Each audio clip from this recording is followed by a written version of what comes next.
Bueno, retomamos esta segunda parte del seminario.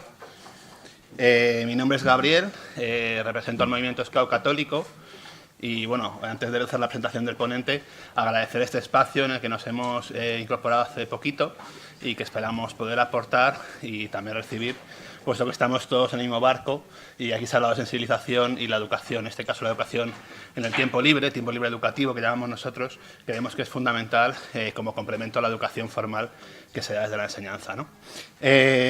Antes de presentar a nuestro siguiente ponente, comentar que habréis oído que si viniera un extraterrestre a nuestro planeta Tierra, se quedaría un poco admirado y pensaría que estos humanos están un poco locos, están un poco chiflados de que hayamos puesto este nombre a este planeta cuando lo que más abunda es el agua. Y bueno, pues con esta pequeña chascarrillo presentamos a nuestro siguiente ponente, que es don Pedro Arrojo. Él es doctor en Ciencias Físicas y profesor emérito del Departamento de Análisis Económico de la Universidad de Zaragoza. Su investigación, centrada en la economía y gestión del agua, se ha publicado en 70 libros, en más de 100 artículos y múltiples ponencias a congresos. Durante 12 años ha sido miembro del Comité Científico del Programa Hombre y Biosfera de la UNESCO. Fue presidente de la Fundación Nueva Cultura del Agua, así como de los 2 primeros congresos ibéricos sobre planificación y gestión de aguas, en Zaragoza en el año 1998 y en Oporto en el año 2000. En 2005 presidió el Encuentro Latinoamericano por la Nueva Cultura del Agua en Fortaleza, Brasil, y coordinó el Comité Científico de la Declaración Europea por la Nueva Cultura del Agua, firmada por 100 científicos de la Unión Europea. En 2008 dirigió el Foro Ético del Agua, en la Expo Internacional sobre el Agua y la Sostenibilidad, celebrada en Zaragoza. Además, entre los premios recibidos destaca el Premio Goldman de Medio Ambiente para Europa 2003 que recibió en San Francisco, Estados Unidos, así como el Memorial Juan XXIII por la Paz, recibido en 2004 en Barcelona. La Medalla al Mérito Universitario por la Universidad Veracruzana de Jalapa, en México, en 2006. Y más recientemente, en 2011, fue nombrado profesor honorario de la Universidad Nacional de Ingeniería de Perú. Así que bienvenido, Pedro, y mojémonos con el agua. Muy bien, un placer. Primero agradecer, lo habéis dicho ya todos los que habéis hablado, esto es un lujo y un privilegio. Entonces, gracias de corazón y de cara al futuro, ya lo sabéis, todos y todas, a vuestra disposición en lo que pueda ser útil, sin condiciones de ningún tipo. Comentar una cuestión de entrada, y es que yo pienso que el agua, sin ser mejor ni peor que otros frentes de atención, de lucha y de humanidad también, es una plataforma pedagógica privilegiada a la hora de hacer converger en la conciencia humana los valores sociales y ambientales. Y la razón está en que en el tema del agua, creo yo, confluyen cuestiones y valores intelectuales de comprender cómo van las cosas, los impactos, pero también de cuestiones emotivas, porque el agua está muy vinculada a la vida, los ríos, al territorio. Yo suelo decir, yo sé cómo se emociona la gente con el agua. Todavía no he conseguido emocionar a la gente con el anhídrido carbónico. Pero es muy importante. Y entonces yo creo que agarrar el agua como una plataforma en donde lo social y lo ambiental se hermanan y toman una fuerza intelectual y emotiva poderosísima, sirve no solo para hablar de agua, sino para hablar de muchas otras cosas en donde lo ambiental, lo ético, lo social, lo económico deben de converger. Una simple reflexión. Bueno, decir de entrada que, como tú introducías casi, esta frase que introducías, estamos ante una tremenda y trágica paradoja en este planeta. Lo que ya se califica y se caracteriza como la crisis global del agua, y yo añado en el planeta agua, en el planeta azul. Y ahí viene esa anécdota que yo, si viniera un marciano de lejos mirando una bolita azul allí al fondo, anda, ¿qué es esto? Un planeta azul. Y llegara y ya tuviéramos confianza con él o con ella y dijera, bueno, ¿y qué problemas tenéis aquí? Y digo, un problema de un conflicto global del agua. Ils sont fous, ces Romains. Están locos estos acuícolas. Lo último que se le ocurriría sería llamarnos el planeta Tierra. Y son ustedes el planeta agua. ¿Cómo van a tener problemas de agua? Bueno, pues sí, tenemos un problema global, una crisis global del agua en el planeta agua. Y ya ahora decir eso, como hablar de cambio climático, afortunadamente ya puedes hacerlo sin salir de la sala con una etiqueta simbólica que, como he salido ya tantas veces de salas de conferencias, una etiqueta que ponía profesor radical, antisistema, ecologista, enemigo del progreso. Ahora ya no. Ahora hablar de la crisis global del agua, del cambio climático, ya es verdad oficial. Y la verdad oficial del agua viene el día que Naciones Unidas hace esa estimación que dice, miren, del orden de 1.000 millones de personas no tienen garantizado el acceso al agua potable. Y como consecuencia de ello, cada día mueren 10.000. Hoy están muriendo 10.000 o más. Porque creo que ahí Naciones Unidas confunde, quizá de manera interesada por algunos poderes, agua potable con agua entubada. Y la mayor parte del agua entubada no es potable. Con lo cual probablemente haya más. Pero da igual. Orden de magnitud nos hace ver que en efecto aquí esto no funciona. Cuando intentamos ver el diagnóstico, ahí ya no hay tanta convergencia. Mejor dicho, en cuanto se discute a fondo, sí. Pero de entrada tenemos un primer discurso. ¿Cuál es el problema del agua en el mundo? Escasez. Se hace escasa el agua. Hay gente que mitifica. Viene el cambio climático, disminuye el agua disponible. Incluso algún vídeo mal informado, no digo mal intencionado, de ese planeta azul que se transforma en marrón. Y digo, ¿a dónde iría el agua? Aquí vamos a tener la misma cantidad de agua que teníamos en tiempos de los dinosaurios y mucho antes, y hasta que llegue el asteroide que el destino nos tiene preservado, y a lo mejor se producen cambios de envergadura en donde cambia la cantidad de agua. Aquí va a haber la misma cantidad de agua, el cambio climático. Luego hablaré un poco rápido de eso, ¿no? Otra cosa es que la forma en que el cambio climático va a afectar al ciclo hídrico nos va a llevar a muchos problemas complementarios que agraven muchas de las cosas que estamos diciendo. Pero, vamos, el agua es... También me pueden decir, hombre, usted dice que no es un problema de escasez, pero tenga en cuenta que, claro, la mayor parte del agua es agua salada, y cantidad de conferencias que he estado se inician así. Un porcentaje de agua salada, de agua en los polos, inaccesible, aguas profundas, solo no sé qué porcentajito de agua. Sí, claro que sí. Aún así, ese porcentajito, sobrado para una vida digna de toda la humanidad. Aún en crecimiento, claro que sí. Miren, la razón verdadera de esos 1.000 millones de personas sin acceso al agua potable no es la sed, salvo en una cuestión que es importante, no se puede olvidar, pero que es marginal porcentualmente, que es la gente que tiene situación de estrés hídrico básico para la dignidad humana en las zonas del semiárido extremo tradicional, en el límite de la habitabilidad de territorios, sometidos a cambio climático en donde en pocas décadas esa zona en cientos de kilómetros se va a correr la frontera de habitabilidad y esas comunidades pobres quedan en escasez radical de agua. Eso al final, ¿qué es? El porcentaje que sea, muy importante, cuidado, no lo desprecio. Pero el 90 y muchísimo % de esos 1.000 millones de personas son 1.000 millones de pobres que viven al lado de un río contaminado, ¿vale? No mueren de sed.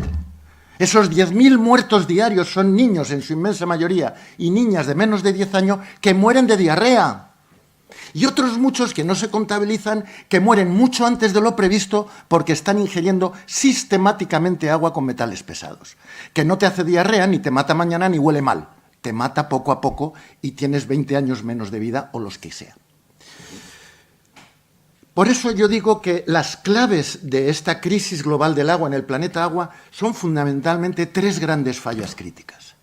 La primera, la falla de insostenibilidad de nuestros ecosistemas acuáticos que hemos generado, no digo por maldad, por ignorancia, por arrogancia, por ambición desmedida, lo que queráis. Ríos, fuentes que antes eran fácilmente potabilizables o potables, el agua que era el vector, el elemento, el factor de vida, el alma azul de la vida conocida, lo hemos transformado en el vector de enfermedad y de muerte más tremendo que ha conocido la humanidad desde sus orígenes. Y eso lo dice la Organización Mundial de la Salud, no lo digo yo. Luego, el primer problema, crisis de insostenibilidad de nuestros ecosistemas producido por nosotros mismos. Segundo, crisis de inequidad y pobreza de un modelo socioeconómico profundamente inmoral. Así de claro, profundamente inmoral. Y tercera, pues uno que viene, que es una modernidad, y yo entiendo que es un elemento que acelera la vulnerabilidad de la gente más vulnerable, que es una falla de gobernanza democrática de lo fundamental, de lo básico, bajo las presiones privatizadoras que impone el modelo neoliberal dominante en la globalización vigente.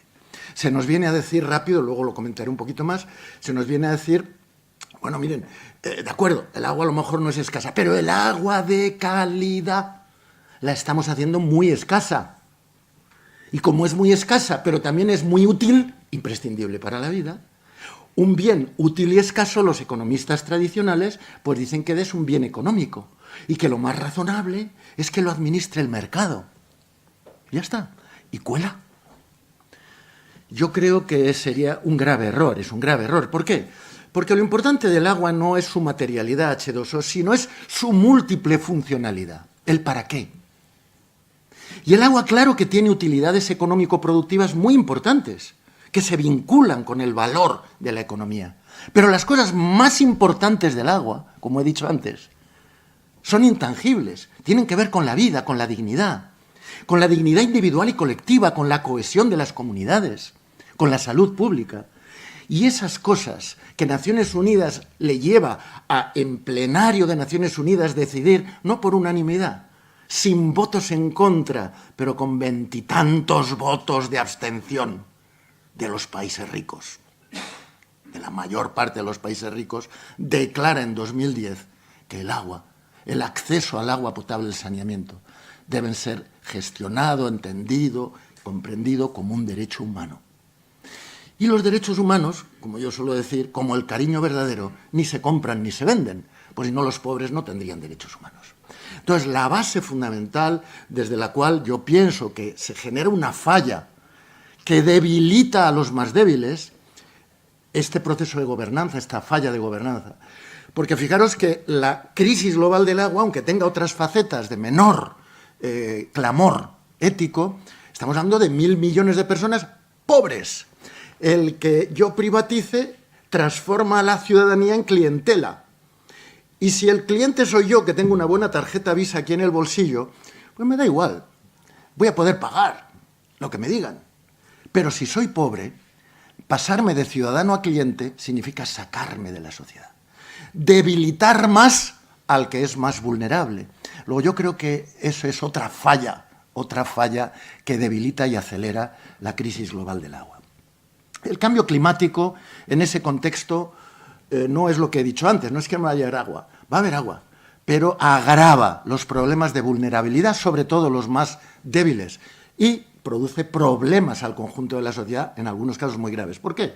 Pues no porque vaya a llover menos, sino porque va a llover distinto. Mirad, va a llover más, vamos a ver, va a haber más temperatura, está habiendo más temperatura, luego por tanto se va a evaporar más agua. Vale, pues acordaros de todo lo que sube baja, va a llover más, todo lo que se evapora va a llover, se va a acelerar el ciclo hídrico. Va a llover más. El problema no es ese. El problema es que va a llover distinto. Y a la hora de ver cómo va a llover con más irregularidad. Estamos en un mundo mediterráneo en donde es normal ciclos de sequía, grandes eventos tormentosos. Eso es normal. Bueno, pues esa normalidad de eventos extremos se va a incrementar en frecuencia e intensidad y, por tanto, en riesgos. Y por otro lado, en la zona mediterránea, así como en medio Europa y norte de Europa, va a tender a llover más donde ya llueve, en el área mediterránea los distintos modelos climáticos, aun con ciertas incertidumbres y diversidades, pues apuntan a que medio-largo plazo, a lo largo del siglo, va a haber reducciones significativas de pluviosidad, menor pluviometría, del orden distintos según cuencas, y lo que es más importante, una drástica bajada de escorrentía y de infiltración a los acuíferos, que es el agua que tenemos, por así decir, accesible. ¿Por qué? No solo para la disminución de pluviometría, sino fundamentalmente por el aumento masivo de evapotranspiración de las masas vegetales. Igual que yo diría, ¿cuánta agua necesitas para beber? Digo, ahora poquita, estás tranquilo en un sitio que está bien, de temperatura, no sudo mucho, echa a correr con 40 grados a la sombra. Hombre, vas a tener que beber muchísimo. ¿Por qué? Porque a esa temperatura tu organismo necesita ese agua. Las plantas lo mismo. 43 grados a la sombra, en verano, esa misma planta consume el doble, el triple de agua. Y entonces las masas vegetales, no solo el regadío, el secano, los árboles, las masas forestales, las praderas, multiplican la evapotranspiración y se espera, junto con las bajadas pluviométricas, disminuciones en media en la península ibérica de caudales del 24%, de infiltración del 27% y en las determinadas cuencas mediterráneas más sensibles entre el 30 y 40% menos de escorrentía. Claro, entonces eso tenemos una situación drásticamente que va a afectar duro. Si eso lo ponemos a nivel global, situaciones de este tipo lo que van a llevar es a cambios en poco tiempo en donde los ricos nos vamos a acoplar, porque tenemos medios. Pero los pobres, la gente más vulnerable, va a tener unos impactos demoledores, aparte de la subida de los mares y todo eso que no me da tiempo a comentar. Por último, otro capítulo, tercero, y con eso cerraría. ¿Cómo voy de tiempo? 5 o 7. Vale. Opciones. ¿Hacia dónde podemos ir? ¿Qué podemos hacer? Hay dos grandes frentes de conflicto y de debate. Dos grandes frentes. En materia de agua, por simplificar. El uno, el que corresponde a cómo gestionar el agua como recurso o como bien económico, o como se quiera llamar, y los servicios que se derivan de la gestión del agua. ¿Es mejor privatizar y mercantilizar con arreglo a los cánones y las perspectivas, la coherencia de la dominancia neoliberal que impera y que nos impregna en esta sociedad? ¿O hay que promover nuevos modelos de gestión pública participativa? Bien, ese es un gran debate. Y el otro gran debate se sitúa en torno a ¿qué hacer con la naturaleza? Como la naturaleza nos va a maltratar un poco más, le apretamos las tuercas para sacarle más y, aunque sea a costa de incrementar, vamos a decir, la insostenibilidad, o recuperamos como cuestión fundamental y básica la sostenibilidad y, por tanto, cambiamos drásticamente nuestras políticas de relación, lo que llamamos la nueva cultura del agua, a la hora de relacionarnos con el medio hídrico continental e insular. Rápido en las dos cuestiones. Respecto al tema de la privatización o mercantilización, desemboco aquí en España. Mirad, el agua es un bien público. Sin embargo, a lo largo de las últimas legislaturas, y no voy a establecer siglas políticas, cada cual que deduzca lo que quiera, que da igual, es un problema que va más allá incluso de las siglas políticas, se ha producido, sobre pretexto de gestionar mejor las sequías, flexibilizar el sistema concesional, que al fin y al cabo administra un bien público, se metió primero una cosa, que se puede compravender a través de contratos concesionales, de derechos concesionales. Yo tengo un papelito que me da el Estado de derecho para agua, para mi regadío, para hidroeléctrico, para lo que sea. Bueno, pues yo puedo venderle a usted este papelito, pero al principio tiene que ser que no sea entre cuencas, que sea de un uso de menor prelación y prioridad a otro de mayor prelación. Tercero, solo en tiempo de sequía, coyunturalmente, para gestionar la urgencia de la sequía. Bueno, pues a lo largo de una legislatura, a lo largo de diferentes cambios legales, se han ido quitando restricciones a ese mercado, de manera que lo que era una gatera y cabía el gatico, ahora ya es una leonera y cabe el león. Tenemos libres mercados de derechos concesionales. Yo puedo venderle a usted mis derechos concesionales forever, para siempre, jamás. Ponemos de acuerdo, nos dan una bendición y va para adelante. Entre cuencas, de menor prelación a mayor prelación o de mayor prelación a menor prelación. Libres mercados de derechos concesionales. Y la segunda cuestión, modelos de gestión de los servicios de agua y saneamiento, que es lo que al final todos tenemos en casa. Tres grandes modelos, pues no me da tiempo y ya tendremos debate. Tres grandes modelos de privatización de la gestión, no del agua. O del agua, depende. Primero el modelo chileno, cuando arranca los Chicago Boys, que decíamos en aquel tiempo con un cierto desprecio. Jodo desprecio. Miramos lo que se han quedado, los Chicago Boys son los que dominan toda la filosofía que nos impera, ¿no? En aquel momento dictadura de Pinochet. El ministro de Economía era un joven economista enamorado de la Escuela de Chicago. Y entonces en dictadura puede hacer un ensayo en vivo y en un país completo. La ley de aguas chilena, que está vigente. Está vigente porque el dictador en su momento obligó y garantizó que la ley de aguas, de privatización de aguas, quedara vinculada a la Constitución democrática. De manera que para cambiar la ley de aguas hay que cambiar la Constitución. Y ni siquiera Bachelet, cuando tenía una mayoría importante, tuvo la mayoría cualificada para poder hacerlo. Pues bien, si fuéramos chilenos y necesitáramos una concesión de agua para cualquier cosa, hasta hace poco teníamos que venir a comprarla a Madrid. Ahora hay que ir a comprarla a Roma, porque la propietaria directa de gran parte de los ríos, por ejemplo de Patagonia, es Endesa, directamente. Entonces hay que ir a comprarla, el derecho de aguas. Ese modelo no se ha extendido a otros sitios. Una vez me dijeron que se estaba imponiendo, no sé si era verdad, en Honduras, no lo sé, no lo he comprobado. Segundo modelo, Margaret Thatcher, no privatiza el agua, privatiza las infraestructuras de agua y saneamiento. Entonces todas las infraestructuras, por ejemplo, del Gran Londres, se entregan a Thames Water por un precio simbólico de unas libras esterlinas. A partir de ahí, el agua es pública formalmente, pero el servicio de aguas es privado. No se extiende a ningún otro país. El modelo que está aquí, que está en el mundo, que está apoyado por el Banco Mundial, que es un banco público, pero opera como un banco vinculado a los grandes intereses privados, es el modelo francés. En América Latina nos dicen a veces el modelo español o el modelo europeo, porque hablan las grandes multinacionales del sector, que son mayoritariamente francesas, Suez, Veolia, tienen sus filiales españolas y hablan castellano en América Latina. ¿En qué consiste? En decir, mire, el agua es pública, las infraestructuras también, no estamos interesados en hacer inversión en infraestructura, somos buenos gestores, señor alcalde, pásenos la gestión. Por 40 años, si es posible, mínimo 20, 25, yo me encargo.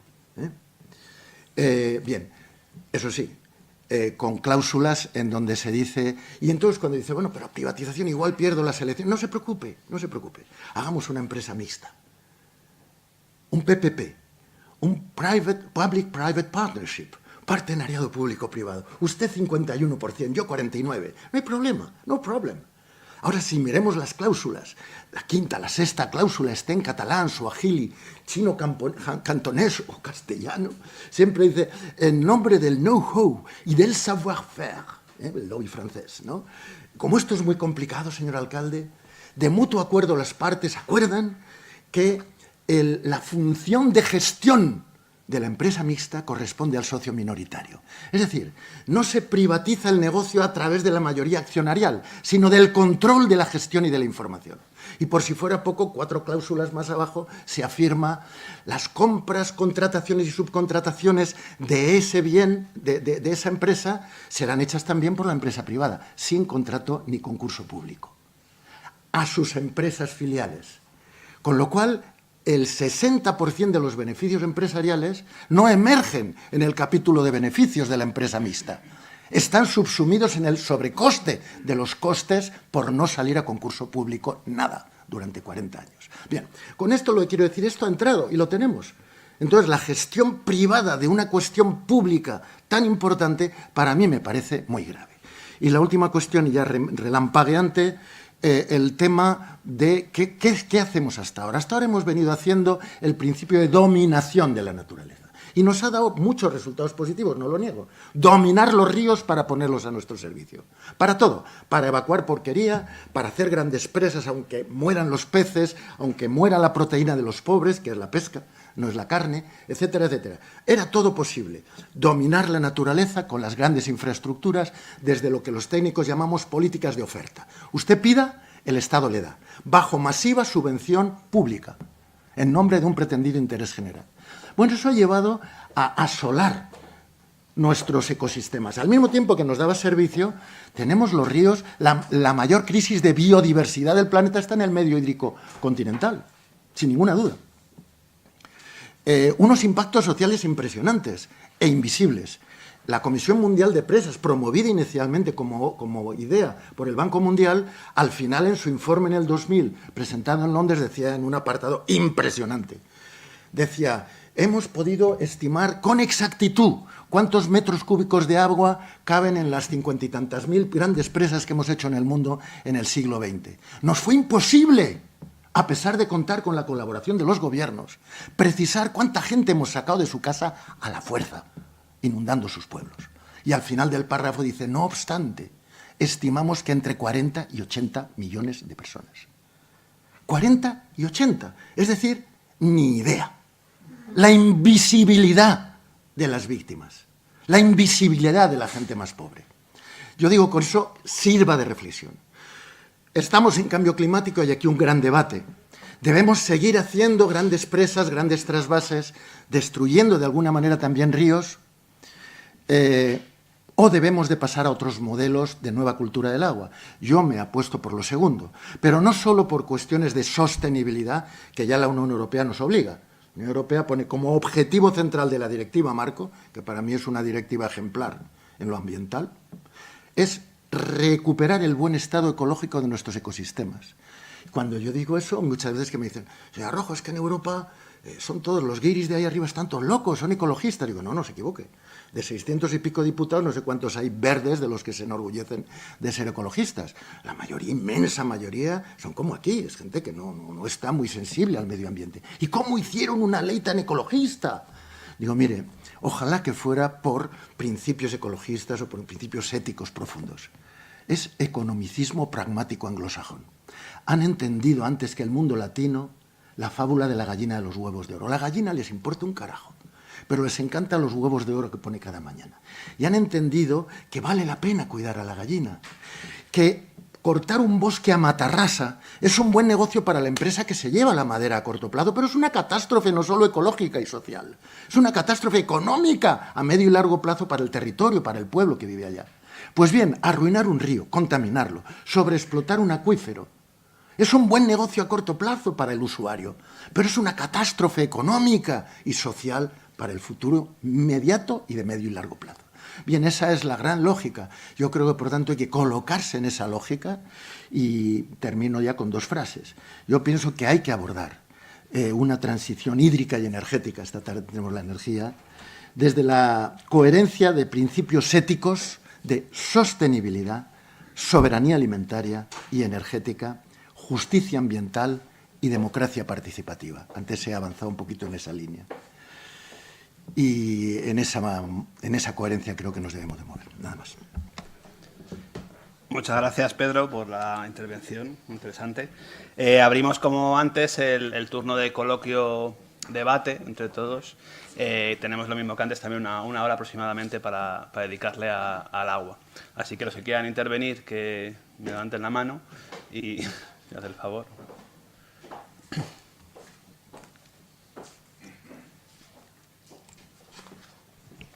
Sí, ayer se publicaba el documento de trabajo para el Sínodo de la Amazonía en octubre de 2019 en el Estado Vaticano. Contiene muchos apartados dedicados al agua. Me ha encantado escuchar que has empezado diciendo lo que se escucha en Amazonía, que el agua es nuestra vida, es nuestro pasado, nuestro presente y nuestro futuro.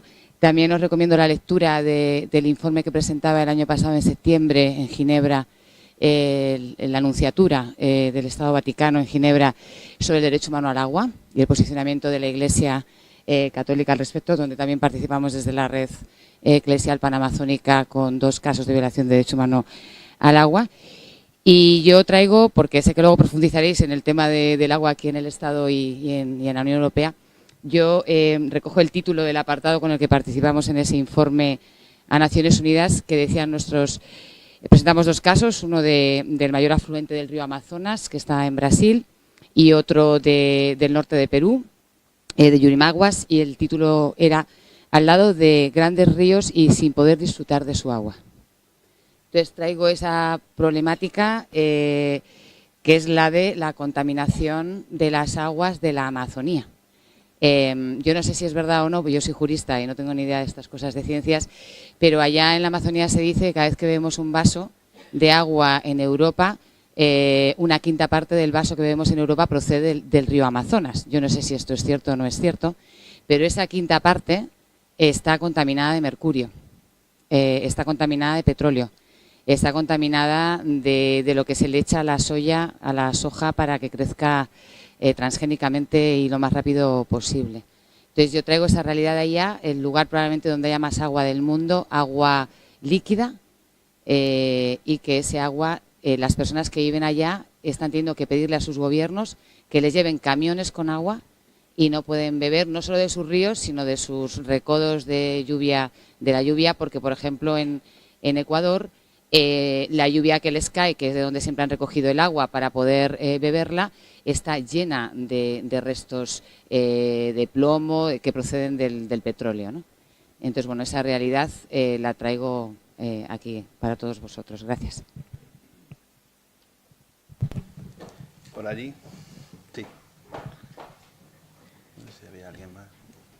Simplemente agregar también en América del Sur, en el Cono Sur, además de la REPAM, está lo de REICOSUR, que es la red del Cono Sur que trata la gestión integral del acuífero guaraní.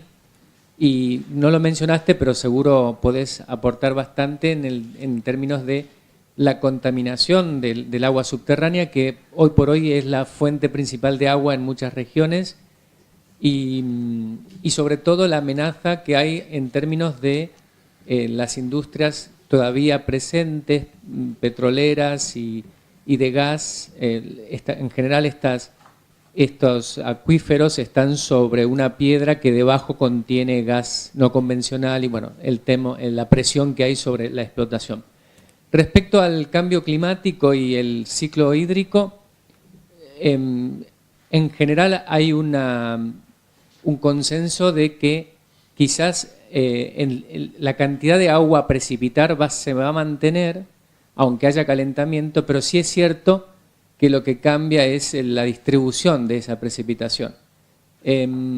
Todos los modelos están dando que va a haber más precipitación en las zonas tropicales y en la región de latitudes medias hacia los polos o subpolares, y es cierto que la cuenca mediterránea, España particularmente, especialmente todo lo que ya es de por sí es la parte más estresada hídricamente, y va a sufrir en los próximos 40, 50 años descensos de pluviométricos significativos, en torno al 40%, como bien lo mencionabas, pero sobre todo por la disminución de la precipitación nívea de invierno y de primavera, ¿no? Eso, de hecho, los registros ya van por ese lado, ¿no? No solamente es algo que va a ocurrir, está ocurriendo, es un proceso que ya está en marcha. No sé si antes de dar las paso a las dos siguientes intervenciones quieres comentar alguna cosa. Sí, comentarios, pero igual como queráis. Bueno, si no seguimos. Sí, sí. Yo voy tomando notas y luego... Carlos. Sí, bueno, Pedro y yo somos viejos amigos, ¿no? Porque durante un tiempo yo me dedicaba, a través de la radio, a servir de voz, de mediador de la comunidad científica, que era sistemáticamente desoída, con un gobierno o con otro, en cuanto a temas del agua, ¿no?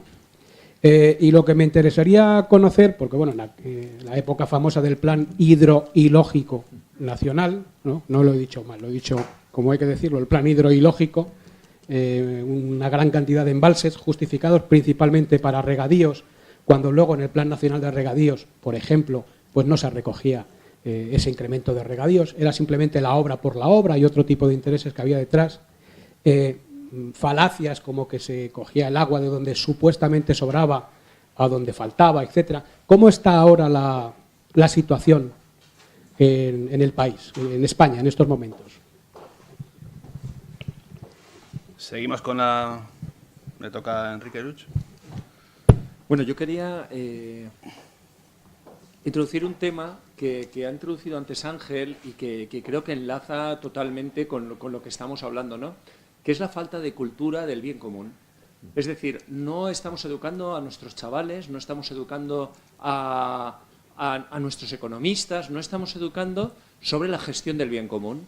Los chavales desde pequeños aprenden a gestionar las cosas privadamente, en los colegios todo es privado, no hay bienes comunes, con el descenso también de hijos normalmente en las familias también hace que una cosa que antes era natural, porque cuando eras mucho o hay bien común, o eres muy rico y entonces no tienes problema, pero si tienes poco tienes que gestionar el bien común porque no tienes más remedio, tienes muchos hermanos y en casa no hay remedio, eso también ha disminuido, con lo cual en casa, en la mayoría de las casas, no en todas evidentemente, se gestionan bienes privados, ¿no? Entonces, yo creo que hay una falta importante en la educación desde el principio de enseñar qué es un bien común y maneras de gestionar el bien común, porque claro, al final gestionar el bien común siempre es más complicado que gestionar el bien privado. El bien privado todos lo sabemos gestionar, es mío, yo hago lo que tengo, no tengo que decidir con nadie, no me tengo que poner de acuerdo con nadie y yo gestiono económicamente mi bien privado, eso es lo más fácil siempre. De hecho, yo muchas veces sospecho que aparte de lo que ya he comentado antes, ¿no? Del objetivo del crecimiento económico, de a través de que la gente produzca más beneficios y por lo tanto privatizo, aparte de eso, también hay una cosa que es mucho más sencillo. Yo le digo a alguien que lo gestione, lo gestiona con sus propios intereses y no tengo que hacer acuerdos, no tengo... Entonces, yo quería llamar a este tema, ¿no? A este tema que al final también es un tema económico relacionado con el medio ambiente, ¿no? ¿Estamos educando en el bien común? Mi respuesta es no. Tendríamos que educar en el bien común.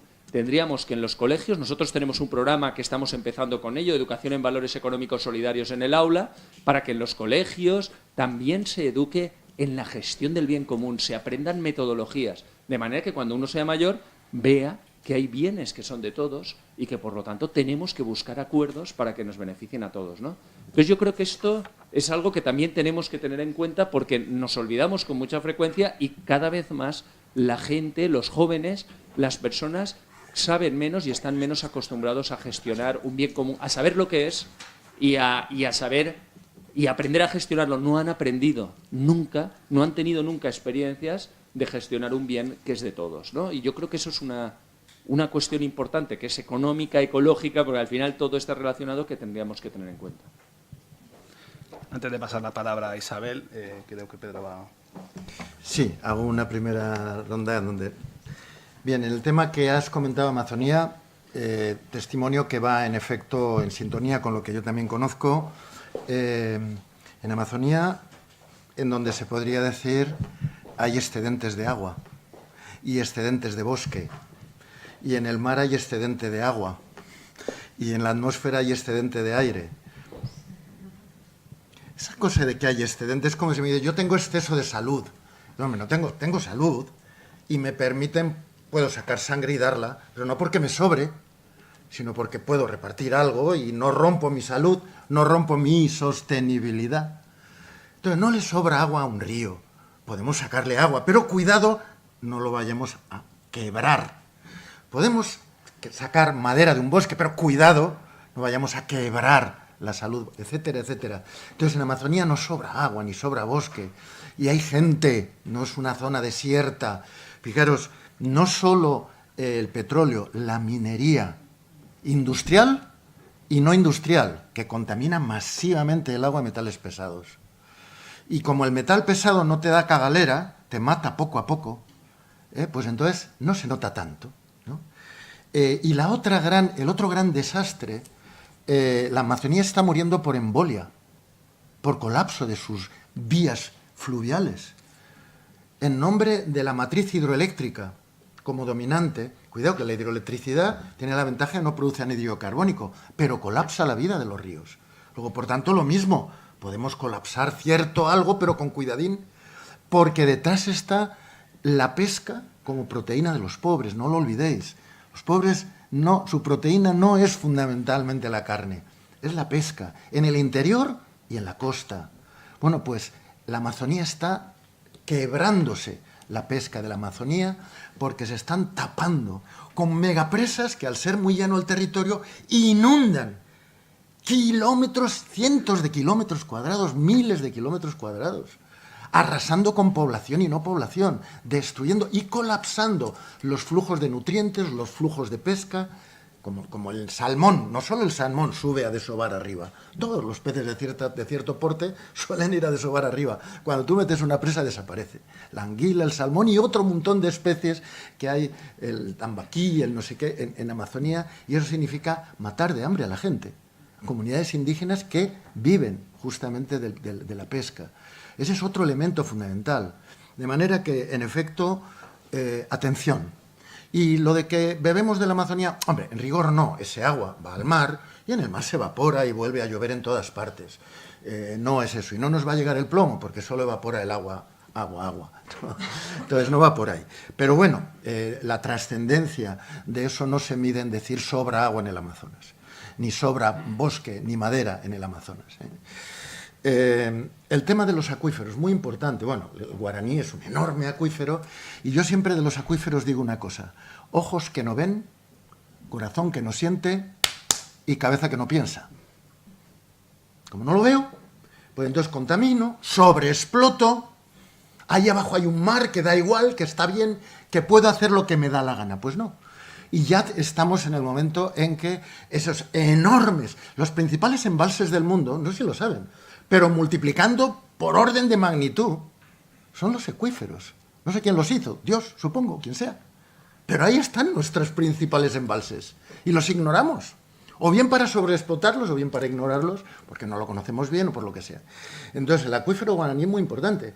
Y lo que está pasando con el acuífero guaraní no es lo que en alguna ocasión, me acuerdo una vez que estaba en Paraguay, y me dicen: Pedro, ¿tú qué sabes de agua? Ha venido una compañía de marines, se ha instalado encima del guaraní. Eso es que se nos quieren llevar el guaraní, el acuífero. Digo, mira, los americanos o determinados americanos pueden ser más egoístas, poderosos, lo que quieras.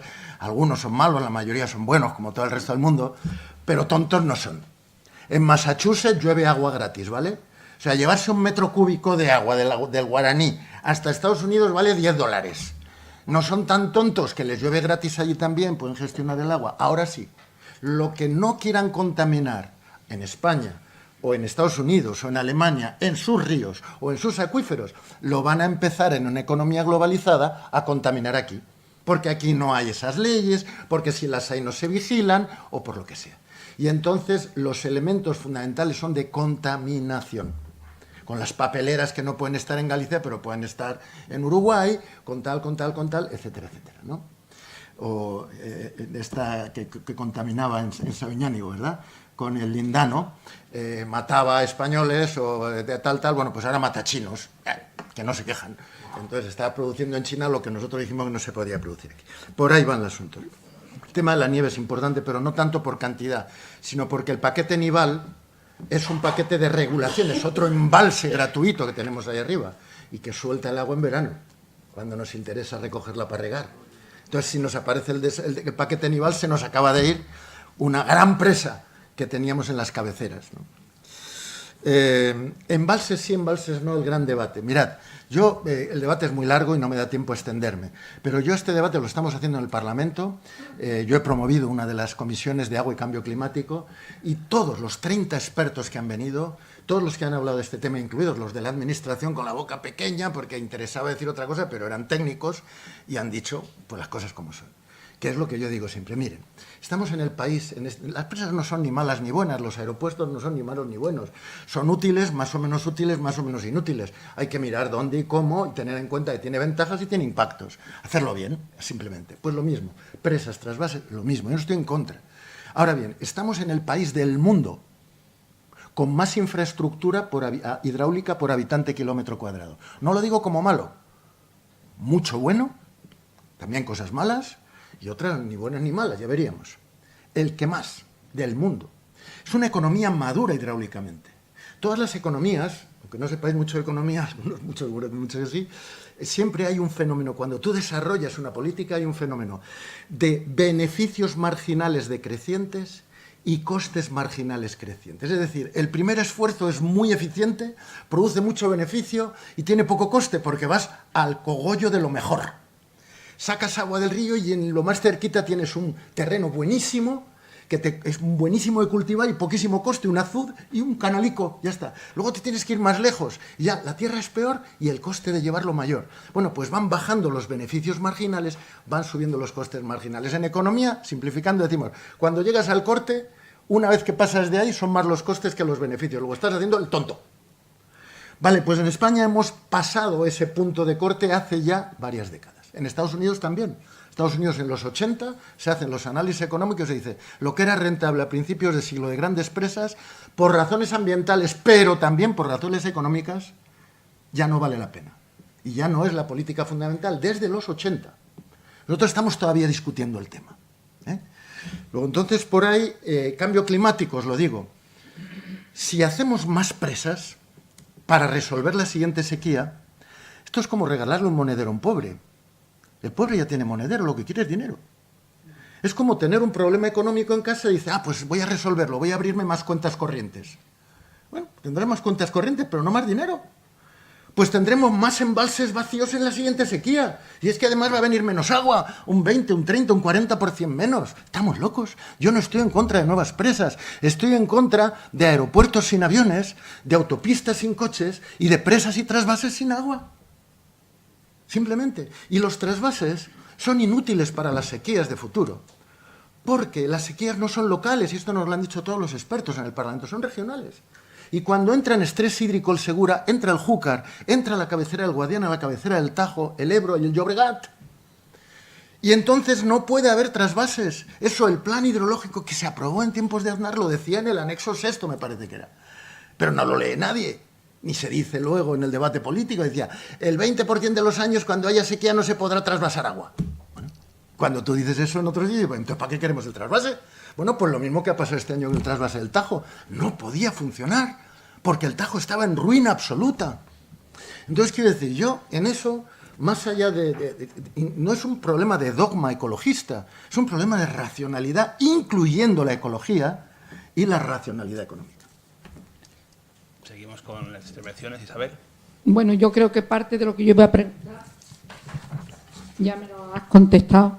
Pero bueno, a mí me interesa desde el punto de vista práctico, ¿qué podemos hacer nosotros? Porque en España, yo voy a plantear dos preguntas, una a nivel local y otra a nivel global. En España realmente, bueno, yo no me voy a meter con los políticos porque prefiero ir a los aspectos prácticos. Pero yo observo en líneas generales que, por ejemplo, la política agrícola española es un desastre desde el punto de vista medioambiental. Especialmente, y me duele decirlo, la parte de donde yo procedo, de Andalucía. Desde mi punto de vista, el Ejido, por ejemplo, es un disparate. Ahí Enrique quizás me pueda contestar algo, porque es pan para hoy, hambre para mañana. Luego toda la zona de Lepe y demás, con la fresa, los cultivos modernos, etcétera, es una contaminación de los acuíferos impresionante. Y luego tú mismo lo estás diciendo, que realmente los acuíferos es el depósito del futuro. En Sevilla todo el Aljarafe está sobre el acuífero 21, que tiene un montón de pozos ilegales. Yo digo, no hay política en España capaz de frenar ese tipo de irregularidades, o por qué se mantiene esos pozos ilegales tan abundantes. Yo hablo de lo que conozco, me imagino que en el resto de España ocurrirá igual. Y el debate también lo has planteado un poco sobre la gestión del agua pública o privada. Aquí tenemos que meter las grandes compañías multinacionales que compran, véase Coca-Cola, Pepsi-Cola, etcétera, que compran los acuíferos, que privatizan el agua en la India, que la privatizan en toda América del Sur, para que nosotros podamos tener nuestra botellita de agua en cada momento y nuestra Coca-Cola y demás. ¿Qué podemos hacer nosotros? Y también ya, y termino con la siguiente pregunta, nuestras prácticas alimenticias, es decir, nuestra huella hídrica también, ¿cómo la podemos disminuir? Para ir acumulando más preguntas, Carlos. A lo mejor es más fácil, eso es. Oye, de nuevo, igual que antes, enhorabuena por la intervención, que ha sido impresionante. Muy brevemente, planteas que tenemos un problema de gobernanza, esencialmente, y hay un movimiento que lo está liderando pues, desde Jeffrey Sachs en Colombia y con apoyo de los franceses y también con el soporte de Naciones Unidas, un pacto global por el medio ambiente, ¿no? Que permitiese un poco establecer los mínimos que cualquier regulación que se hiciese a nivel internacional tendría que tener, ¿no? Para regular todos estos problemas que genera la gestión de lo privado de lo público. Entonces, ¿qué impresión tienes de si ese pacto global serviría un poco para, digamos, para uniformizar las regulaciones sobre todo de los grupos multinacionales que tienen, digamos, una trascendencia a nivel global y por lo tanto sería exigible un comportamiento a nivel también planetario de estas multinacionales. Y luego también yo sigo un poco con interés el grupo de alianzas público-privadas que está lanzando la propia ONU. Entonces, digamos, tratando un poco de buscar esos mecanismos que generen marcos de actuación en el que se eviten cualquier restricciones respecto al medio ambiente que pudieran surgir de esa gestión en que lo privado entrase, ¿no? Entonces, bueno, simplemente es por saber tu opinión. Pues seguimos con Enrique. Sí. Bueno, aquí varias cuestiones. Primero, cuando se habla de sostenibilidad, decir sostenibilidad seca a mí ha dejado de valerme porque me tienes que explicar qué sostenibilidad estamos hablando. Como mínimo es fuerte o débil. Es decir, ¿qué sostenibilidad es la de tu empresa? ¿Fuerte o débil? Me lo aclara, pues si no, no sigo hablando, porque no sé de qué hablas realmente, ¿no? Y las diferencias son abismales, como todos sabemos. Es decir, esa es la primera cuestión. Luego, la cuestión de los organismos internacionales. Bueno, la ONU, no digo que no sirva para nada, pero luego ni es vinculante, tiene derecho a veto y evidentemente no tiene penalizaciones contra nadie. Con lo cual, lo que diga la ONU no vale nada. Es decir, la ONU puede decir misa, bueno, con perdón, puede dar una conferencia y que es un dicho popular, no es dicho popular, pero no es el sitio, probablemente, pido disculpas. Entonces, una conferencia y nadie hace caso. Eso es como crítica que podía hacer más, pero no es poder ejecutivo. Es decir, esa cosa que se nombraba antes de un poder internacional, pero ¿cuándo va a haber eso? Un poder internacional que sea ejecutivo y que ponga orden en el bien común mundial. ¿Quién se puede creer eso?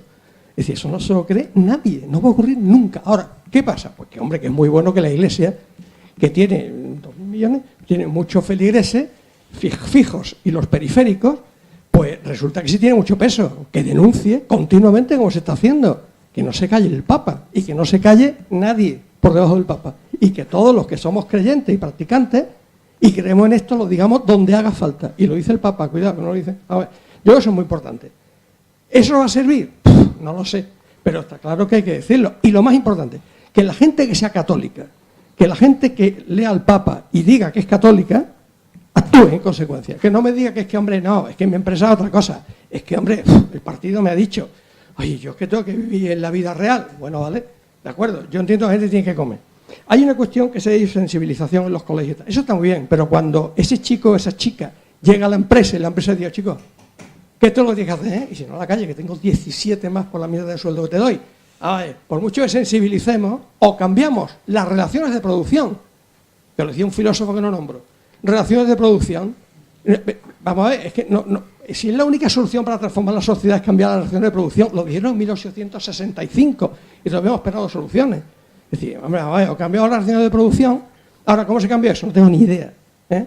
Y creo que debe ser dificilísimo, pero por mucho que digamos la concienciación, la sensibilización de la calle, yo cuando le dice a la gente, yo he dejado de decirlo, más, digo es lo contrario, niño, apaga la luz porque es bueno para el cambio climático. Niño, no tiene nada que ver el cambio climático con que tú apagues la luz, tiene que ver con otra cosa, pero no con eso, es decir, que vamos a jugar. Luego, hay un tema de los acuíferos, vamos a ver.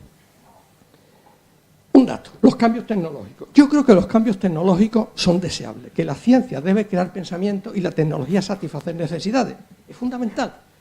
Ha funcionado siempre así, desde los tropitecos. Es muy bueno, pero que lo hagamos pensando en el bien común, claro, eso sería lo ideal, vamos a ver. Que los científicos piensen y los tecnólogos satisfagan necesidades pensando en el bien común.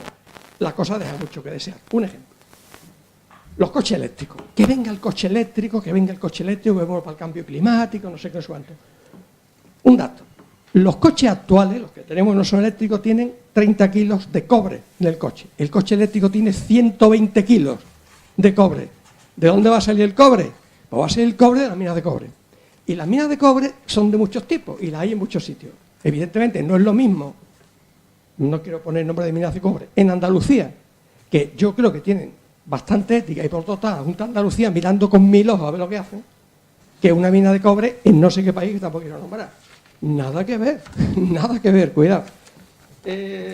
Los acuíferos y el fracking, pues no quiero ni hablar, pues aquí como no lo tenemos ni lo vamos a tener, espero, pues no hablo de eso.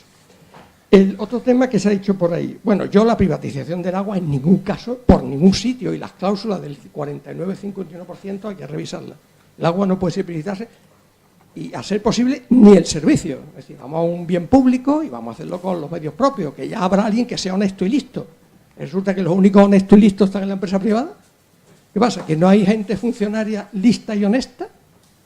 Yo que no me creo que lo que funciona bien en la empresa privada solo. Pues las universidades son públicas, bien que funcionan. Y otras muchas cosas públicas, vamos a ver.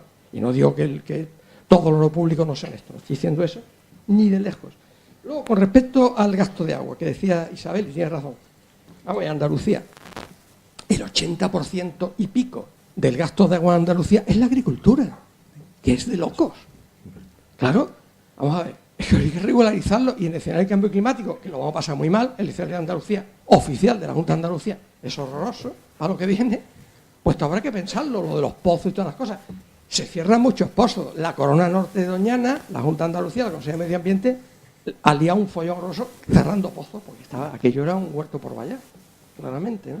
Ahora, ¿qué pasa? Que tenemos cuencas excedentarias y cuencas deficitarias, y por una ley de locos hidrológica nacional que hay que cambiar, y espero que don Pedro la cambie, pues resulta que no podemos traspasar fácilmente. Y si a mí me sobra, tiene falta en la misma provincia, Huelva, y resulta, o un pantano que no se hace, que puede poner 120.000 hectáreas en regadío. Pues yo que es un pantano creo que es bueno para Huelva. Y ya está. Y la última cosa era, bueno, lo de las ciudades. La presión en las ciudades de nuestro entorno. Oye, que les cortamos el agua, pero si las ciudades, Sevilla, bueno, la ciudad de Andalucía, no voy a dar cifras no de Sevilla, sino globales. El gasto de agua en la ciudad andaluza es el 14% del total del agua. ¿De qué estamos hablando?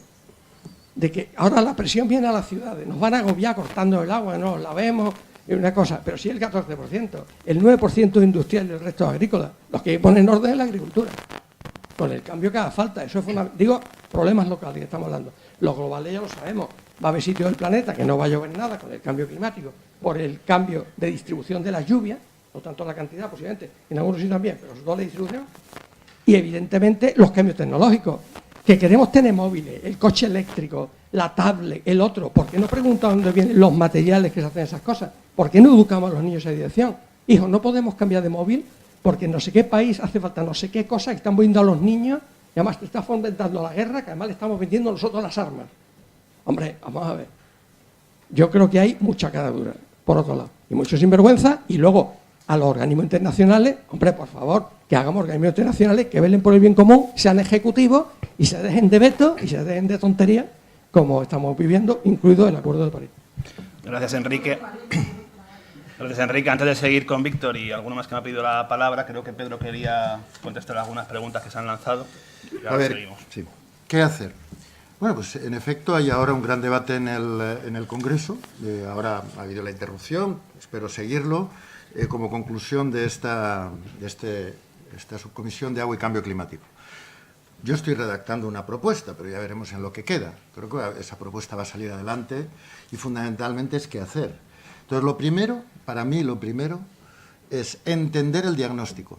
No vamos a tener el agua que tuvimos, vamos a tener menos agua, por lo que hemos dicho, no voy a insistir. Luego hay que hacer la planificación a 50 años teniendo en cuenta eso.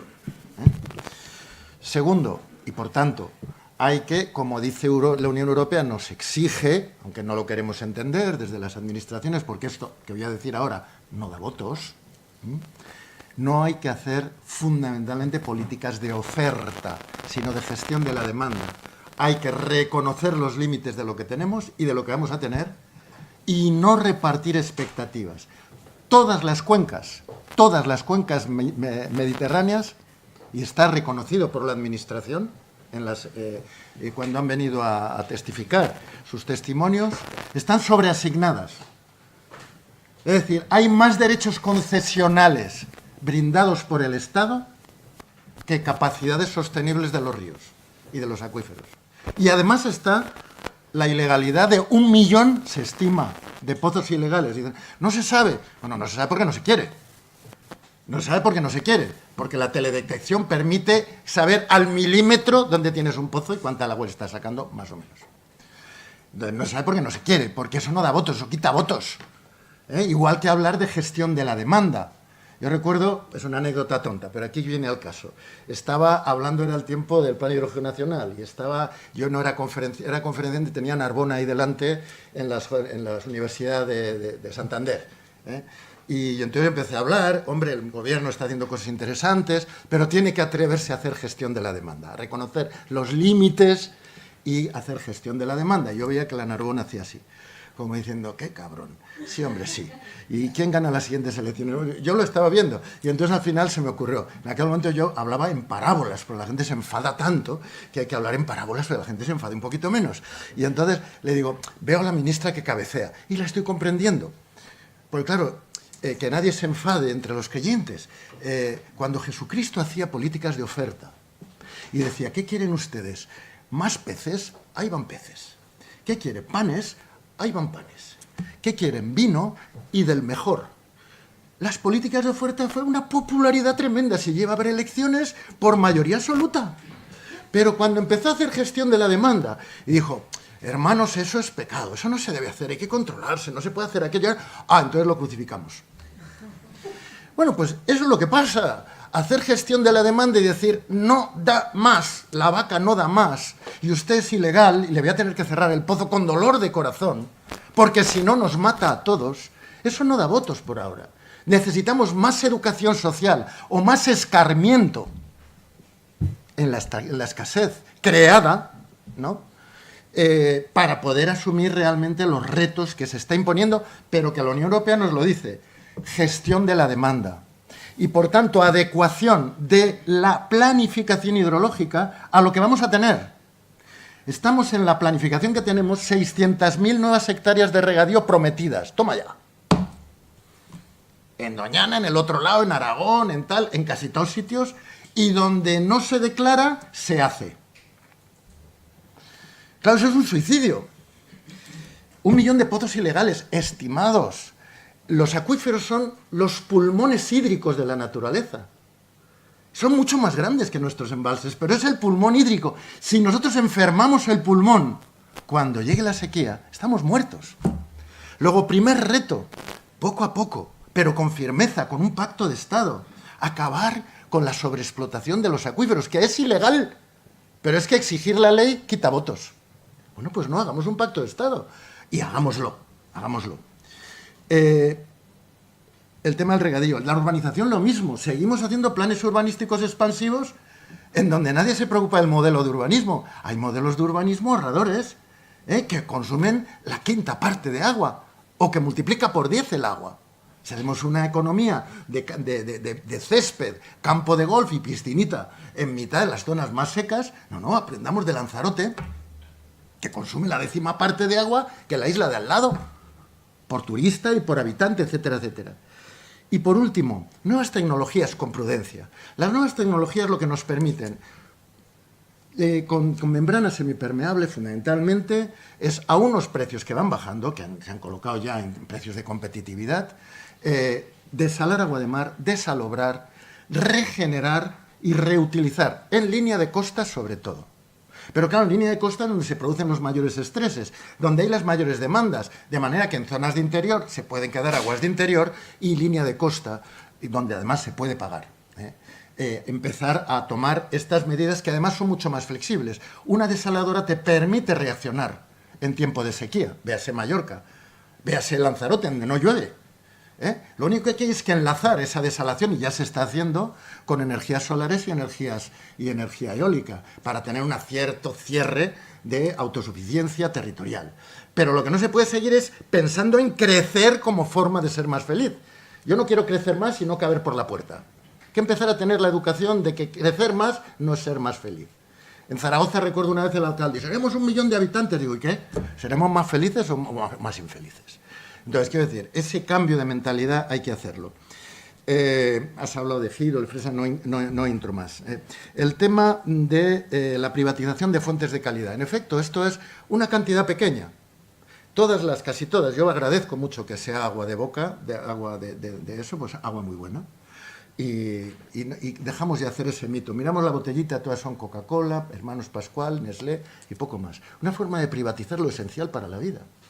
Y claro, en donde ya tenemos otra agua, pues mira, podemos evitarlo. Pero donde no hay otra agua, donde nos hemos acostumbrado, yo voy a todas las ciudades en América Latina, ¿se puede ver agua del grifo, de la llave? Sí, de la llave, perdone. No, doctorcito, no beba. Carajo.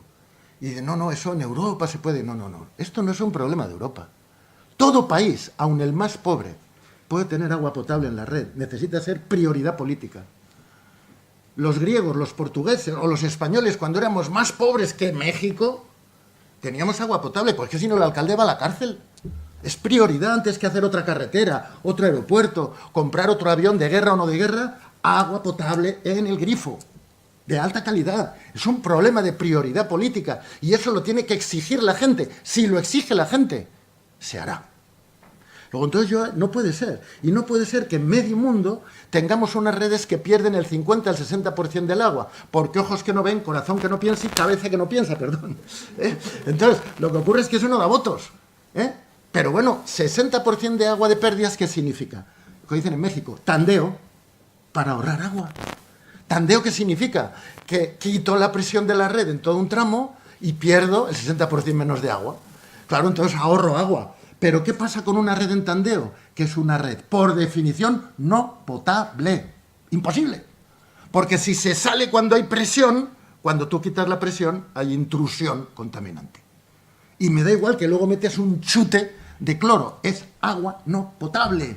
Y eso es lo que está pasando en el 90% de los sitios donde hay redes presurizadas. Nos hemos gastado un dinero enorme en hacer las redes, un dinero enorme en potabilizar, en hacer un embalse, en traer el agua, y luego, por no mantener redes, por falta de cultura, por falta de voluntad y de claridad política, porque es fundamentalmente eso. No es un problema tanto de pobreza, que también, hay más vulnerabilidad cuando hay menos dinero, pero es un problema de prioridad política con el dinero y las capacidades que tienes, ¿no? Vamos a continuar con la ronda. Víctor Viñuales. Sí, una cosa que yo creo que me ha salido demasiado es, antes señalaba Pedro un poco la sustantividad del agua en relación con otros problemas, ¿no? Entonces yo creo que se habla poco, yo antes hablaba del Programa Común de la Humanidad, los 17 Objetivos de Desarrollo Sostenible, ¿no? Y entonces ahí el agua es un cuadradito, ¿no? Luego hay otros cuadraditos, y da la impresión, el que lo vea un poco como imagen, que son cosas separadas, ¿no? Y no es verdad, ¿no? Entonces, por ejemplo, el tema de la educación, que aparecería como un cuadradito separado, pues Naciones Unidas decía que había 486 millones de jornadas lectivas que se perdían al año porque no hay agua potable y sobre todo las niñas tenían que ir a buscar ese agua potable. O sea, que en ese sentido yo creo que un tema que hay que abordar es la transversalidad enorme del agua, no solo en cosas obvias como el tema de la salud que señalaba Pedro, ¿no? Sino también en temas de la economía. No es posible que haya un turismo que funcione o empleo, una economía que funcione si no hay un agua potable, ¿no? Entonces quería subrayar eso. Ahora has matizado, y me ha gustado mucho un poco todo ese tema que has planteado de la prioridad del agua desde el punto de vista público, ¿no? Porque si no puede dar la impresión que cuando el agua es pública todo funciona, y no es verdad, lamentablemente no es verdad. Pakistán, que tiene bombas atómicas, no garantiza agua potable a la población, ¿no? Y a Evo Morales, cuando iba a pedirles a los, como nos contaba, ¿te acuerdas, en Bolivia? Pues cuando iba a preguntarles a los alcaldes qué querían, pues los alcaldes pedían un campo de fútbol y no pedían agua potable, ¿no? Entonces yo creo que hay un tema de prioridad política, de que se haga bien esa gestión pública. Yo enfermaba continuamente de amebas en Nicaragua, en la Nicaragua que yo vivía, y era gestión totalmente pública, 100% pública, pero 100% deficiente. Y eso no puede ser y no debe ser, ¿no? Y luego hay otro tema en la gestión que se olvida, y es los que no son atendidos ni por la gestión pública ni por la gestión privada. Porque en muchas comunidades rurales y de la periferia de las ciudades, la gestión privada no tiene ningún interés, porque no hay negocio. Y son abandonadas a la suerte por parte de la empresa privada y son abandonadas a su suerte por parte del sector público. Y de hecho hay 40 millones, más o menos en América Latina, que se tienen que organizar en juntas comunitarias de agua, comités de agua potable, como se llame, que en sí es una escuela enorme de democracia. Entonces yo creo que veamos un poco esos aspectos también, ¿no? Y finalmente un poco quería comentar el tema de la sequía, ¿no? El tema de la sequía yo creo que van a ser más recurrentes, ¿no? Pero tiene una dimensión enorme. De hecho, todo el tema de las migraciones climáticas crecientes tiene mucho que ver con las sequías. Porque una inundación es algo un poco episódico, tal, sí, pero bueno, tal. Pero la sequía, cuando pasan 2, 3, 4 años de sequía, la gente se tiene que ir. Y de hecho, detrás, parece ser, del conflicto de Siria, una de las razones fue que emigró 1,5 millones de personas de determinadas regiones de Siria por una sequía prolongada.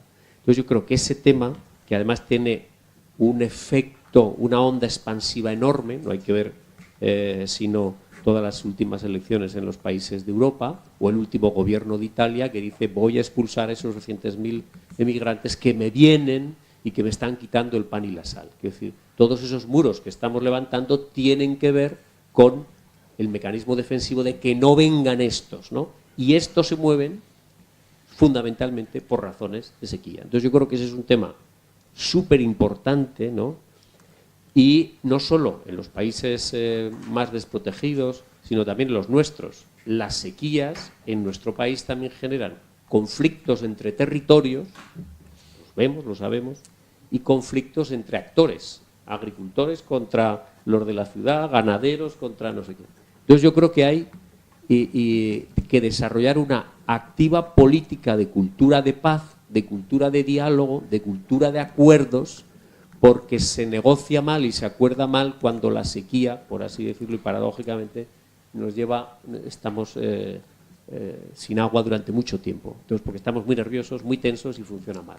Entonces yo creo que eso exige una política preventiva de, lo decía antes Enrique, ¿no?, de gestión de bienes comunes y acuerdos y mediación y gestión y de resolución de conflictos y de cultura de paz, que es el ODS número 16, ¿no?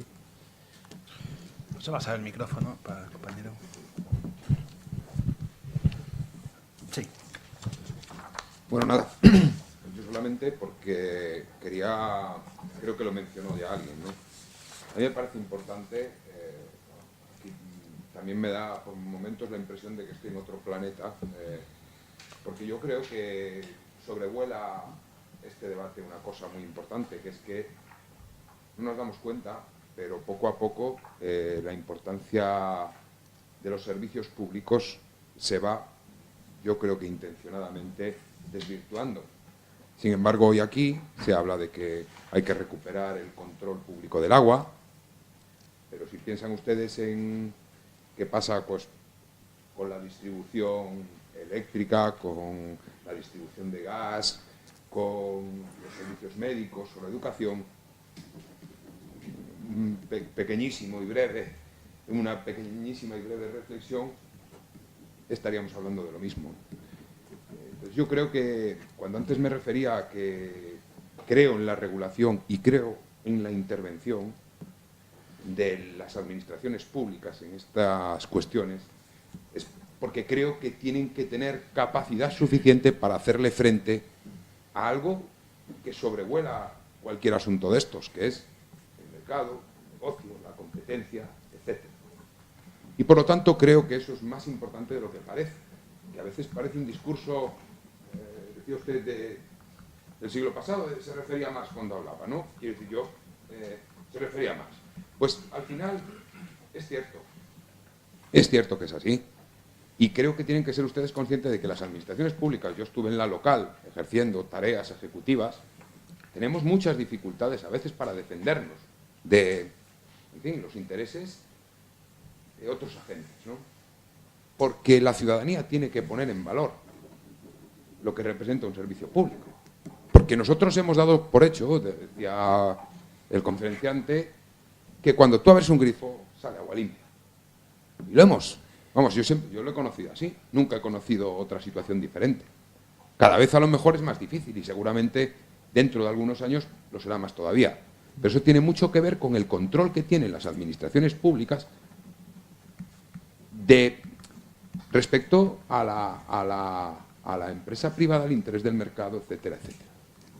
Y por lo tanto la ciudadanía lo que tiene que reclamar es la capacidad del Estado para intervenir y de la administración pública para intervenir, de la local en el urbanismo, de la autonómica en el control de los ríos y de la estatal pues a la hora de gestionar determinadas cosas en un país. Sin embargo, eso, como muy bien también acaba de decir, no genera votos, porque la gente ha interiorizado que la gestión pública es peor que la gestión privada, lo cual es radicalmente falso. ¿Por qué es radicalmente falso? sino a santo de qué, en este país, yo ponía un ejemplo antes, sino a santo de qué empresa privada, al hijo de un pescador gallego le iba a permitir ser ingeniero aeronáutico, por poner un ejemplo extremo. Ni el pescador gallego podría acceder al estudio de ingeniería aeronáutica en una facultad privada, ni nunca sería posible que eso se diera en condiciones de mercado. Por lo que decían ustedes del rural, fíjense que ahora mismo se está discutiendo, pongo un ejemplo y termino porque me estoy desviando un poco del tema, pero simplemente lo que quiero que tengan presentes es que algo que no vende, ¿por qué no vende? Porque ya se dijo aquí, las administraciones públicas hoy por hoy, el riesgo que tienen es que no son capaces de hacerle frente a los intereses del mercado. No son capaces de revertir la situación de cómo intervenir cuando un sistema concesional está expoliando, y digo expoliando, no sé si es el caso en España, que conozco muchos que no lo son, cuando está expoliando un recurso que es de todos. Y solo les voy a poner un ejemplo. El espacio público. El espacio público. A mí lo que más me sorprendió la primera vez que estuve en San Paulo fue... La primera vez que estuve en San Paulo, yo fui concejal de urbanismo, la primera vez que estuve en San Paulo me sorprendió muchísimo que cada edificación tenía su propio trocito de acera. En España eso saben que no es así. Hay un ayuntamiento que lo que hace es, pues le obliga a cada promotor que construye una vivienda a hacer una acera homogénea. Una plaza es de todos. Pues hasta eso, hoy por hoy, está en cuestión, y ustedes lo saben, porque ha ocurrido en la Costa del Sol, etcétera, etcétera, etcétera. Y por lo tanto yo creo que como ciudadanos, como ONGs, a lo que me refería antes, es que ustedes deberían de reclamar que los políticos defendiésemos el interés común por encima de cualquier otro interés. El interés de la empresa, esto que se llama lobby, esto que se llama... Y eso es a lo que les invito, y yo escucho atentamente todo lo que ustedes dicen, pero por favor reflexionen en que, como les decía al principio y termino, nosotros simplemente canalizamos, o deberíamos de canalizar, las inquietudes que tiene la sociedad. Gracias. Pues justo detrás tuyo, Gabriel. Buenos días. Soy Gabriel López Santamaría del Movimiento Católico Mundial por el Clima. Y por alusión, como dicen en el Congreso, creo que era Enrique que decía antes, si los católicos actuásemos y pusiéramos en práctica lo que leemos del Papa, pues otro gallo cantaría. El Papa nos llama a la conversión en la encíclica, ¿no? Una conversión ecológica. Y la conversión requiere, evidentemente, reconocer, hacer un mea culpa, reconocer nuestros pecados. Creo que nos falta mucho de esto. Pero más allá de la reflexión, y que es cierto que evidentemente no decimos una cosa y hacemos otra. Recuerdo el otro día estaba en la sede de un obispo, llovía a cántaros, pero estaban los aspersores de riego encendidos, ¿no? Era como, bueno, tenemos unos hábitos ya adquiridos.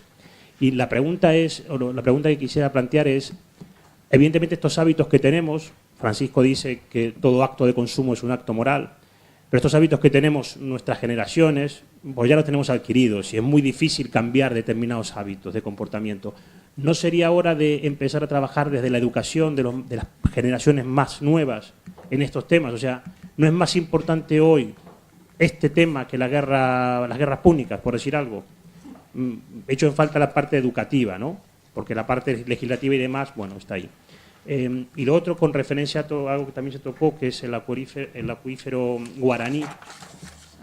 Recuerdo, yo soy argentino también, y recuerdo haber participado en alguna historia hace unos años donde se vendieron 60.000 hectáreas sobre el acuífero a $5 la hectárea a un holding holandés. Eran tierras privadas, evidentemente, y esa persona las vendió. ¿No debería el Estado también tener una instancia de velar sobre determinados intereses que hacen al bien común? Pues Pedro, ¿quieres la última ronda? Sí, rápido, que ya se nos va el tiempo. Bueno, la transversalidad es evidente, lo ha dicho Víctor, totalmente de acuerdo, nada que añadir. Respecto a un poco un toque final, has dicho tú, yo no privatizaría nunca el agua. Yo no estoy en contra del mercado, yo estoy en contra de que el mercado pretenda resolver cosas que no le corresponden al mercado. sea, quiero decir que no tengo nada. O sea, a mí me compravenden un coche y me parece bien, libre mercado de coches, pero me compravenden la salud y ya me lo empiezo a pensar más. Digo, pero cuidadín con la gente que no puede acceder, o el agua, o la justicia. Eso no puedo privatizarlo, ¿no? Bueno, pues entonces en ese sentido hay países, y fijaros, voy a decir uno muy cercano, Holanda, donde está prohibido discutir la privatización del agua. Y no desde la izquierda, es una tradición burguesa. Cuando los tercios de Flandes, ¿os acordáis? Bueno, era la revolución protestante y la revolución burguesa. Y eran locales, como en el norte de Italia, muchos centros de Alemania y tal. Entonces, la burguesía que tomaba el poder en una ciudad, lo primero que hacía un ayuntamiento más grande o tan grande como la catedral, para que supieran quién mandaba a partir de ahí, ¿no? Autoridad. Y luego había un orgullo burgués de que mi ciudad, Utrecht, es más limpia que Amberes. Un orgullo burgués que llevó a una competencia por servicios públicos emanado de la propia autoridad burguesa. Y es lo que allí se llama el Municipal Welfare State, el orgullo de la ciudad de tal. Entonces se ha mantenido. Luego ha venido la izquierda y la derecha y todos los debates que hay, pero hay un consenso auspiciado por la derecha, que puede ser incluso de extrema derecha en estos momentos, que dice de privatizar el agua ni hablar, por una tradición histórica. Y de hecho, en el Parlamento Europeo hemos ganado todas las votaciones en favor del derecho humano al agua, que no se privatizara, la directiva Bolkestein, etcétera, menos el agua, todas se hacían porque había mayoría de derechas, menos los holandeses, los belgas, 4 alemanes y 20 suecos, que decían que eran de derechas, pero que no se privatizaba el agua. Bueno, por ahí hay una idea, que en todo caso, llevada más allá de derechas, izquierdas y tradiciones históricas, yo lo que creo es que el agua tiene que ser un elemento básico de la vida y de lo común. Y es muy territorial. ¿Por qué tenemos el pueblo de Villalobitos de arriba donde está? Todos los pueblos del mundo, todos, porque allí había agua abundante y fiable.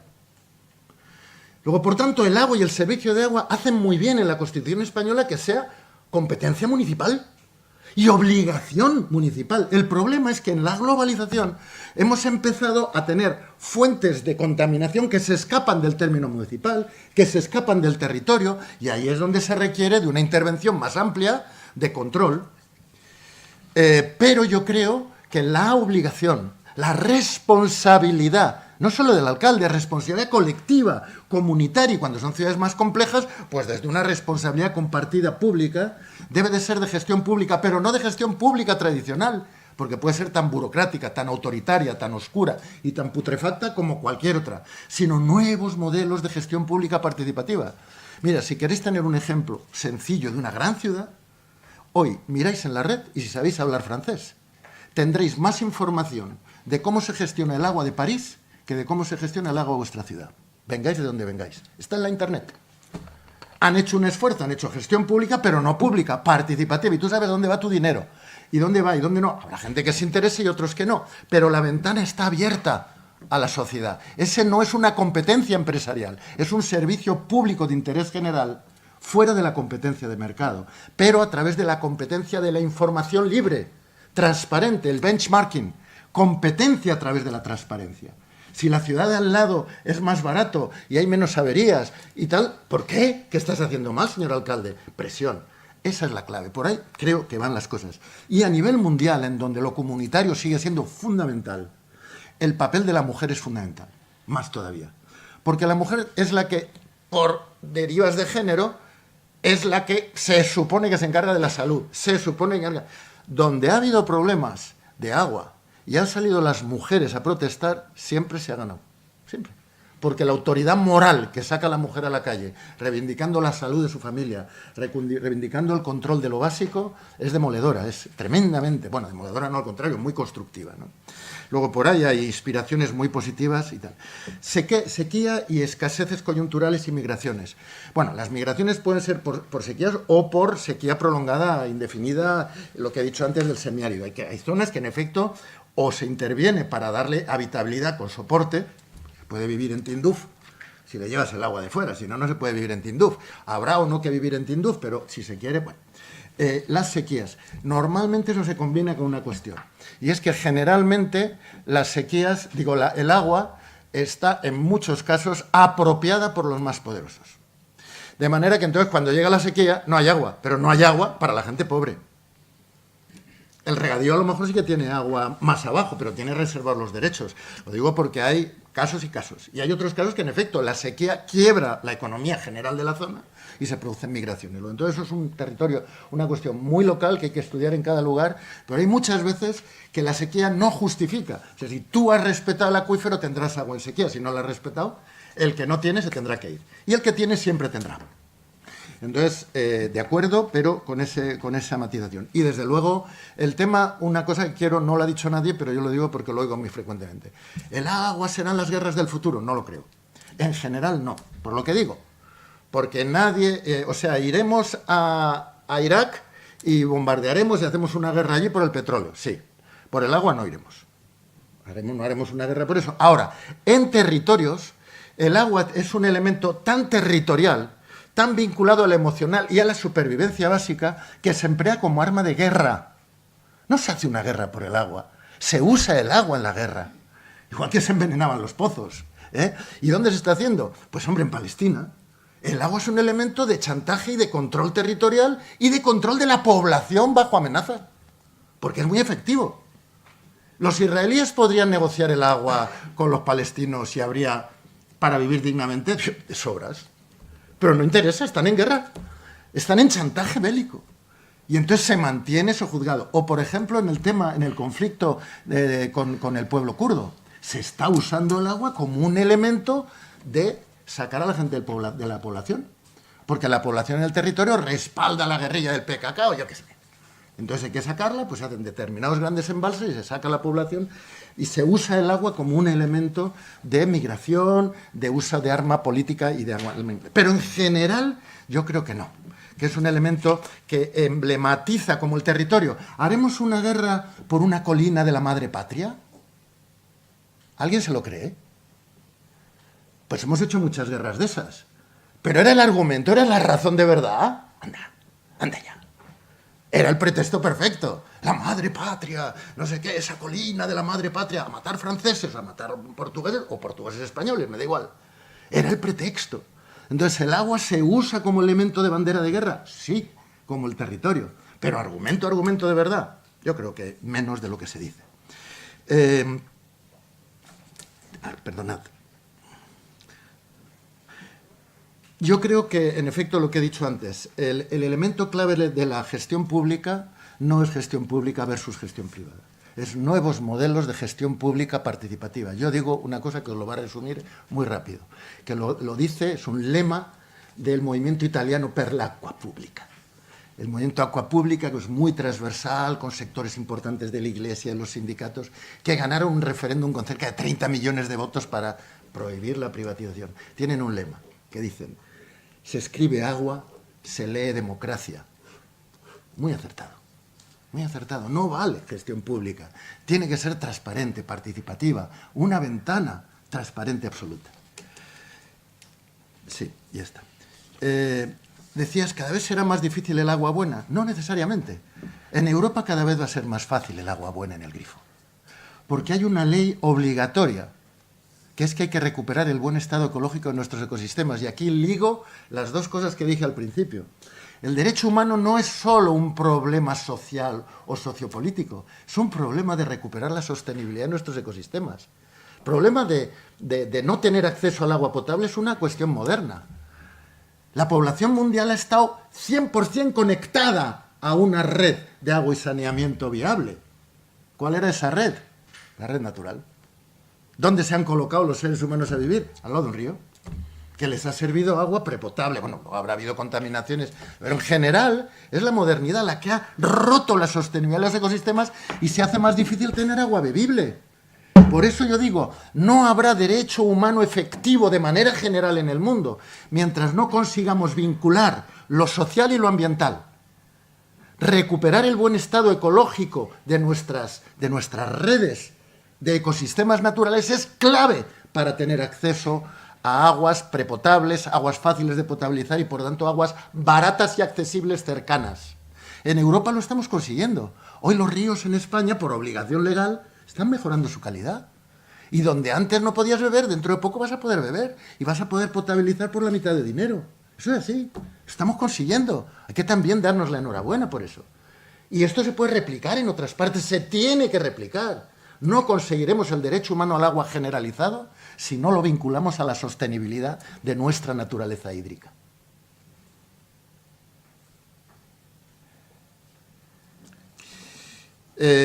Bueno, y ya está. Y la educación, en efecto, clave. Lo que pasa es que yo diría, no solo la educación de los niños, la educación de la sociedad. La sociedad está sensible a estos temas, cada vez más. Es una buena plataforma educativa. Mirad, Barcelona, a partir de la última sequía, en la sequía tuvieron que bajar los consumos, mucho. Bueno, pues una acción perseverante, no de que ya ha pasado la sequía, ¡listo!, a correr otra vez. No, no, una posición pública de decir atención al agua, incentivos al ahorro, tal, pues el esfuerzo coyuntural, luego ha subido un poquito el consumo, pero se mantiene muy por debajo del consumo anterior a la crisis de agua en Barcelona.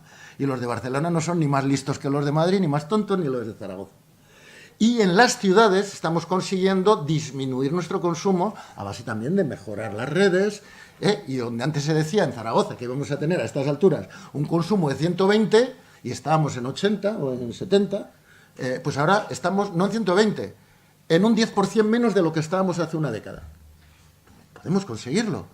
Son dinámicas en donde la educación, junto con la política entendida de manera positiva y participativa, nos puede permitir alumbrar dinámicas de buenas prácticas, de menor huella ecológica y de más racionalidad en todos los sentidos.